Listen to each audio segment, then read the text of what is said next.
And gentlemen, the question this morning is what's happening with this new COVID variant? How big of a concern is it? Kevin, do you think this is a market overreaction, a knee-jerk overreaction at this point? And would you buy the dip? Well, I certainly would. You know, with respect to futures trading deep in the red, we've seen this playbook before. Unfortunately, we're going to have to get to learn to live with the COVID. Just like we live with the flu, there's so many mutations, there's so many variants. Today's pullback, I think, is an opportunity for you to add to positions here, Becky. AJ, what do you think? I'd have to agree with Kevin. I think ultimately this is a buying opportunity. We have to look at, Friday is the day after Thanksgiving, typically probably, not as many traders on the desk. It's early close today. And so potentially lower liquidity is causing some of the pullback.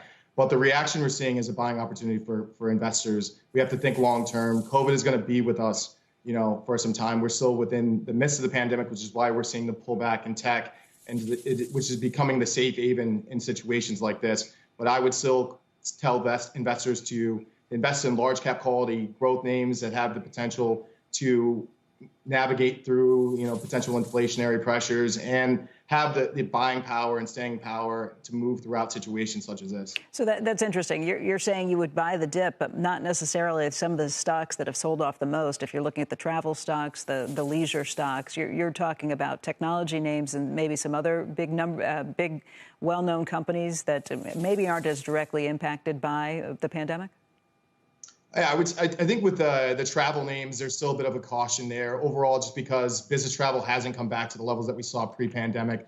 We're going to see some changes in the way companies operate for the most part. Even if we look at the early stages of the pandemic, those e-commerce and big box retailers that had the ability to leverage their e-commerce platforms a little bit more, those are the ones that perform better. And I think when we think about COVID going forward, for the short term, we have to think about how we navigate with it through our environment. And I think investors have to think about companies that are able to adapt and change, and whether it's a hybrid model or using technology to their advantage. And so to my point before, large cap quality names have the ability to withstand some of the turbulence that we'll see, whether it's supply chain issues, inflation, or it's the headwind that COVID is showing itself to be right now. Hey, Kevin, there are so many areas, so many sectors that are under pressure this morning. Oil prices down significantly, and as a result, the oil stocks have been under some pressure, too. And that's because people are thinking, OK, if there's less demand, that this is not a place you want to be right now. The other areas that we've seen hit, crypto